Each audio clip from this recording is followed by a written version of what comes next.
মজার মজার মাছ। গাড়ি বাড়ি হুন্ডা, কাল লাগবে কোনটা?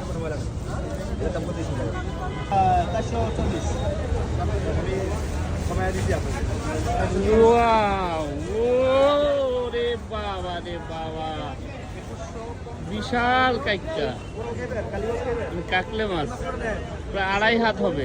কত করে এটার কেজি? এটার কেজি 650, 650 নিলে একদম 550 টাকা দেবে। আচ্ছা, আর এই টুনা? টুনা ফিট কেজি 450, নিলে একদম 400। 400। এটা এটা হলো ফুল পোয়া সামুদ্রিক, সামুদ্রিক পোয়া, এটা কেজি কত? 450, 450। এটা নিলে 500 করে রাখবেন। 550। 550। আর আছে চিংড়ি, এটা হলো জাবা কুরাল, কোরাল, হ্যাঁ সুন্দরবনে। আর এটা হলো এই যে ভেটকি, ভেট কুরাল। এটা ভেটকি কুরাল। চিংড়িটা নিতে হবে মামা 800 টাকা।